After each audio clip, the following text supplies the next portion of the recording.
الصلاۃ والسلام علیک یا حبیبی یا سیدی یا رسول اللہ صلی اللہ تعالیٰ علیہ وسلم۔ عزیزان ملت اسلامیہ، آج میں انشاءاللہ تعالیٰ آپ کے سامنے حضور خواجہ غریب نواز رضی اللہ تعالیٰ عنہ کی 5 باتیں بیان کرنے کی کوشش کروں گا۔ حضرت خواجہ قطب الدین بختیار کاکی رحمۃ اللہ علیہ فرماتے ہیں کہ اس مجلس میں اس حقیر کے علاوہ شیخ جلال الدین، حضرت شیخ علی سنجری، حضرت شیخ محمد احد چشتی رحمۃ اللہ علیہم اور کچھ دوسرے بزرگ بھی موجود تھے۔ یعنی جس مجلس میں یہ 5 باتیں حضور خواجہ غریب نواز نے فرمائی تو یہ اتنی بڑی بڑی شخصیات موجود تھے، اور اس کے علاوہ اور بھی دیگر مقدس ہستیاں بھی موجود تھیں۔ اب 5 چیزوں کے بارے میں کیا فرمایا حضور غوث پاک فرماتے 5 چیزوں کا دیکھنا عبادت ہے۔ کہیے سبحان اللہ۔ کیا ہے 5 چیزوں کا دیکھنا؟ یہ عبادت ہے۔ حضرت سرکار خواجہ غریب نواز قدس سرہ نے گفتگو کا آغاز کرتے ہوئے فرمایا کہ اہل سلوک کے نزدیک 5 چیزوں کی طرف دیکھنا عبادت ہے۔ اب 5 چیزیں کیا ہے وہ میں آپ کو بتا رہا ہوں، گنوا رہا ہوں۔ پہلا نمبر 1، اولاد کو ماں باپ کا منہ دیکھنا۔ یعنی اگر اولاد اپنے ماں باپ کا منہ دیکھتا ہے، چہرہ دیکھتا ہے، تو گویا کہ ان کا چہرہ دیکھنا یہ عبادت ہے۔ کہیے سبحان اللہ۔ دیکھیے کتنی بڑی بابرکت ہے، ماں باپ کتنی بڑی نعمت ہے کہ ان کا چہرہ دیکھنا یہ جو ہے عبادت ہے۔ اور دوسرا فرمایا کہ قرآن پاک دیکھنا عبادت ہے۔ یقیناً قرآن پاک یہ ایسی کتاب ہے جس کا پڑھنا، جس کا پڑھانا، جس کا سننا، جس کا سنانا، جس کا دیکھنا یہ بھی عبادت ہے۔ تو حضور غوث پاک فرماتے ہیں قرآن پاک کا دیکھنا بھی عبادت ہے۔ اسی لیے چاہیے جن کو پڑھنے آتا ہے تو پڑھے، کھول کے پڑھے، اور اگر نہیں پڑھنے آتا ہے تو انگلی پھیرے، اور اگر وہ بھی نہیں آتا ہے تو کم سے کم قرآن پاک کو جو ہے اپنے آنکھوں سے بوسہ لگائے، چومے، ایک بار کم سے کم قرآن پاک کو ضرور دیکھے۔ اور تیسری چیز فرماتے ہیں کہ علماء کی طرف دیکھنا یہ بھی عبادت ہے۔ علماء کی طرف دیکھنا یہ بھی عبادت ہے۔ اور چوتھی چیز فرماتے ہیں خانہ کعبہ کی طرف دیکھنا یہ بھی عبادت ہے۔ سبحان اللہ۔ اپنے مرشد کو دیکھنا یہ بھی عبادت ہے۔ یعنی کوئی اگر کسی سے مرید ہوا ہے تو اپنے پیر کو دیکھنا یہ بھی گویا کہ عبادت میں شمار ہے، عبادت کہا گیا ہے۔ تو اب دیکھیں والدین کا چہرہ دیکھنا عبادت کیسے ہے، اس کی آگے جو ہے تو تشریح کرتے ہیں۔ فرماتے ہیں کہ اولاد کو اپنے ماں باپ کا چہرہ دیکھنا عبادت ہے۔ حدیث پاک میں آیا ہے یہ 5 چیزیں جو حضور خواجہ غریب نواز جو فرمائے، تو یہ حدیث پاک کا حوالہ دے رہے ہیں کہ یعنی دیکھنا عبادت ہے۔ تو کیسی عبادت ہے؟ صرف بول دینے سے تو نہیں ہوگا نا، کیا اللہ کے نبی نے فرمایا یا نہیں فرمایا، تو اس کو ملاحظہ کیجیے۔ فرماتے ہیں کہ اولاد کو اپنے ماں باپ کا چہرہ دیکھنا عبادت ہے۔ حدیث پاک میں آیا ہے کہ جو اولاد خلوص اور محبت کے ساتھ اللہ کی رضا و خوشنودی کے لیے اپنے ماں باپ کی زیارت کرتی ہے، اسے ایک حج مقبول کا ثواب ملتا ہے۔ کہیے سبحان اللہ۔ دیکھیے اگر آپ ایک مرتبہ اگر دیکھتے ہیں تو ایک حج مقبول، یعنی وہ حج جو اللہ کی بارگاہ میں قبول ہو گیا ہو۔ اب کوئی انسان ہزاروں لاکھوں روپے خرچ کر کے حج کرنے جاتا ہے، گارنٹی نہیں اس کا حج قبول ہوا یا نہیں ہوا، لیکن اگر آپ اپنے ماں باپ کے چہرے کو اگر خوش مزاجی کے ساتھ دیکھیں تو حج مقبول کا ثواب مل جائے گا۔ وہ حج جن کا قبول ہو گیا ہو، لاکھوں روپے خرچ کر کے جنہوں نے حج کرنے گیا ہو اور اس کا حج قبول ہو گیا ہو، تو گویا کہ ویسا ثواب ملے گا آپ کو۔ اور جو فرزند اپنے والدین کے پاؤں چومتا ہے تو حق تعالیٰ اس کے نامہ اعمال میں 1000 سال کی عبادت کا ثواب لکھ دیتا ہے۔ دیکھیے ماں باپ کے پاؤں چومنا، آج ہمارے درمیان سے یہ چیزیں ختم ہو گئی ہیں۔ پہلے جو ہے مسلمان اپنے ماں باپ کے پیر چومتے تھے، لیکن آج یہ غیروں نے اپنے سے لے لیا۔ غیروں کو دیکھیے وہ اپنے ماں باپ کے بڑوں کے پیر چومتے ہیں، لیکن آج ہم نے اس چیزوں کو چھوڑ دیا۔ ہمیں بھی چاہیے کہ جو چیز ہم سے چھین گیا ہے، دوسروں نے لے لیا ہے، ہم اس کو لینے نہ دیں، ہم اس پر عمل کریں۔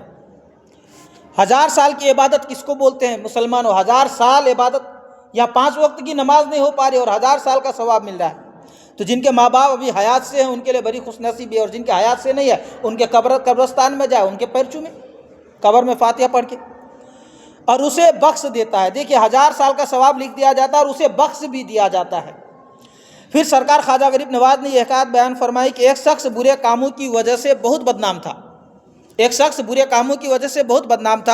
اس کے انتقال کے بعد لوگوں نے خواب میں اسے جنت میں حاجیوں کے گروہ میں ٹہلتے ہوئے دیکھا۔ سبحان اللہ۔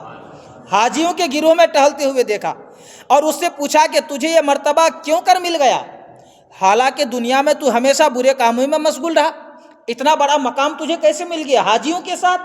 تم تو دنیا میں برے کام کرتے تھے۔ اس نے جواب دیا بے شک میں بہت بدکار تھا لیکن اپنی بوڑھی ماں کا میں بہت احترام کرتا تھا۔ سبحان اللہ۔ دیکھیے ماں کا احترام، باپ کا احترام کرنے سے جنت میں حاجیوں کے ساتھ اس کو مقام مل رہا ہے، ان کے گروہ میں ان کو دیکھا جا رہا ہے۔ جب میں گھر سے نکلتا اس کے قدموں پر سر رکھ دیتا، اس وقت تک میری ماں مجھے بہت دعائیں دیتی تھی۔ اس وقت جو ہے میری ماں بہت دعائیں دیتی تھی کہ اللہ تعالیٰ تجھے بخشے اور تجھے حج کا ثواب عطا فرمائے۔ رب کریم نے میری ماں کی دعا قبول کر لی، میرے گناہ بخش دیے اور مجھے جنت میں حاجیوں کے گروہ میں جگہ مل گئی۔ یقیناً ظاہر سی بات ہے ماں کا دل بہت بڑا ہوتا ہے، اور یقیناً یہ فطری چیز ہوا کرتی ہے۔ اسی لیے جو ہے ماں باپ کو اگر آپ ذرہ برابر بھی خوش کر دیے نا تو وہ بہت خود دعائیں دینے لگتے ہیں۔ اور ماں باپ کی دعا دنیا والے اگر آپ کے حق میں، پوری دنیا والے اگر آپ کے حق میں بد دعا کرے اور ماں باپ دعا کرے تو پوری دنیا والے کی بد دعائیں قبول نہیں ہوں گی، ماں باپ کی دعائیں قبول ہو جائیں گی۔ اور اگر پوری دنیا والے آپ کے حق میں دعا کریں اور ماں باپ بد دعا کریں تو پوری دنیا والے کی دعائیں قبول نہیں ہوں گی۔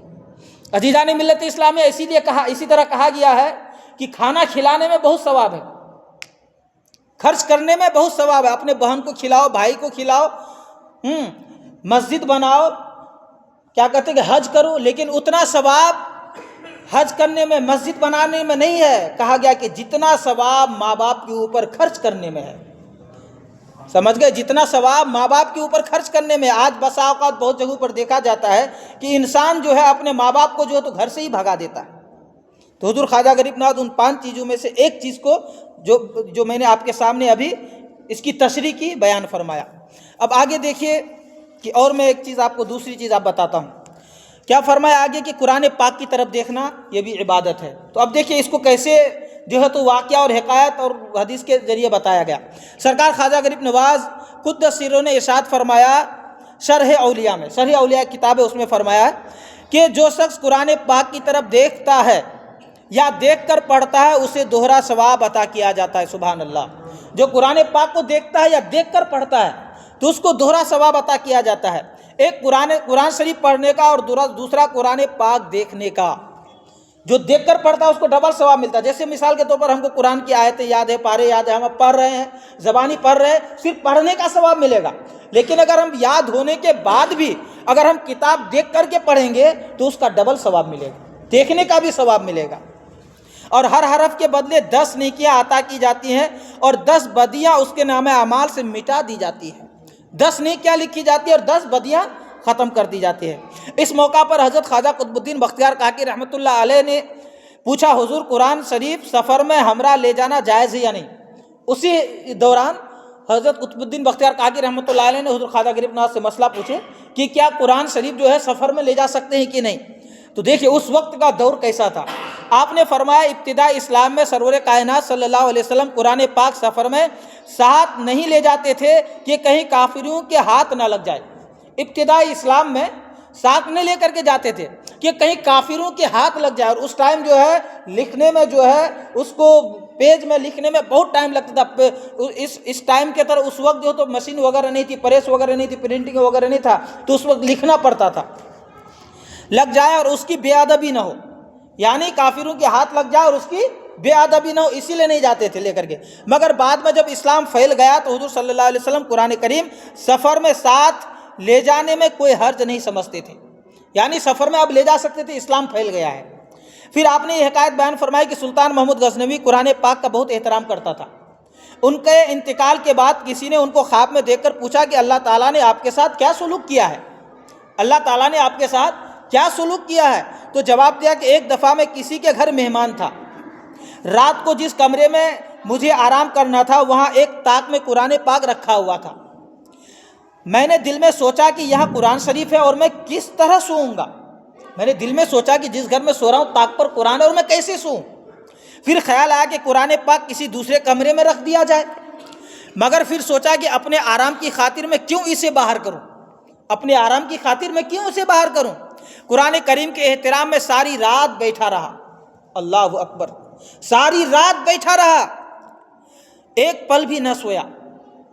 اللہ تعالیٰ کو میرا یہ عمل پسند آ گیا اور قرآن کریم کے احترام کے صدقے میں اللہ نے مجھے بخش دیا۔ کہیے سبحان اللہ۔ تو دیکھیے قرآن پاک ایسی کتاب ہے کہ اس کے احترام کرنے سے بھی جو ہے شفا ملتی ہے، بخش دیا جاتا ہے۔ اب دیکھیے قرآن پاک دیکھنے سے بینائی بھی بڑھتی ہے. قرآن پاک میں بولا نا کہ نہیں پڑھنے آتا تو پیج کھول کے انگلی ہی پھیریے, اس سے فائدہ کیا ہے دیکھیں. پھر آپ نے ارشاد فرمایا کہ جو شخص قرآن پاک دیکھتا ہے اللہ تعالیٰ کے فضل و کرم سے اس کی آنکھوں کی روشنی بڑھتی ہے. قرآن پاک دیکھنے سے آنکھوں کی روشنی بڑھتی ہے اور اس کی آنکھیں کبھی نہیں دکھتی, اس کی آنکھوں میں تکلیف کبھی نہیں ہوتا. اس سلسلے میں مزید فرمایا کہ ایک دفعہ ایک بزرگ قرآن کریم کی تلاوت کر رہے تھے. ایک نابینا اس کی خدمت میں حاضر ہوا اور آنکھوں کی بصارت کے لیے ان سے دعا کی درخواست کی. ان بزرگ نے قبلہ رو ہو کر فاتحہ پڑھی اور قرآن شریف اٹھا کر اس شخص کی آنکھوں سے لگایا, جس کی برکت سے اس کی آنکھیں اسی وقت روشن ہو گئی. سبحان اللہ. دیکھیے قرآن پاک یا ایسی کتاب ہے, اس قرآن پاک میں انہوں نے اس بزرگ سے شکایت کی آنکھوں کی روشنی کے لیے, تو انہوں نے قرآن پاک کی سورہ فاتحہ پڑھی اور ان کے لیے دعائیں کی اور ان کے سر پہ رکھا. اس کی برکت ایسی ہوئی کہ ان کی آنکھوں میں روشنی ہو گئی. تو یقیناً جو ہے یہ بہت بڑا برکت ہے. سرکار خواجہ نے فرمایا جامع حکایات میں پڑھا ہے کہ ایک فاسق نوجوان کے انتقال کے بعد لوگوں نے خواب میں اسے جنت میں دیکھا. ایک فاسق شخص کا انتقال ہو گیا, لوگوں نے اسے خواب میں جنت میں دیکھا. اسے پوچھا گیا کہ تیری مغفرت کا کیا سبب ہے, تجھے کیسے بخش دیا گیا؟ اس نے کہا بے شک میں بہت بدکار تھا لیکن قرآن کریم کا غایت درجہ احترام کرتا تھا. کہنے لگا میں بہت بدکار تھا, میں بہت بیکار تھا, گنہگار تھا, لیکن قرآن کریم کا جو ہے میں بہت احترام کرتا تھا. جہاں کہیں قرآن مجید کو دیکھتا تھا احترام سے کھڑے ہو جاتا تھا. جہاں بھی قرآن پاک کو دیکھتا تھا احترام کے لیے کھڑے ہو جاتا تھا. اللہ تعالیٰ نے مجھے احترام قرآن کی بدولت بخش دیا اور یہ میری غایت فرمایا, بے شک وہ غفور رحیم ہے. تو دیکھیے اسی کے صدقے قرآن کریم یا ایسی کتاب ہے جن کے صدقے سے جو ہے بخش دیا جاتا ہے. اور ایک مسئلہ میں آپ کو بتا دوں, یہاں بڑی باریکی کی بات ہے. آج ہمارے گھروں میں بھی جو ہے تو قرآن پاک رکھے ہوئے ہوتے ہیں اور اس گھر میں مرد اور عورتیں بھی رہتے ہیں اور وہ ہم بستر بھی ہوتے ہیں. تو کہا گیا ہے کہ قرآن پاک اگر کسی گھر میں رکھا ہو اور ہم بستر ہونا ہو تو کسی کپڑے سے اس کو ڈھک دو, کسی کپڑے سے ڈھک دیا کرو اس کو, ایسے جو ہے تو مت چھوڑا کرو.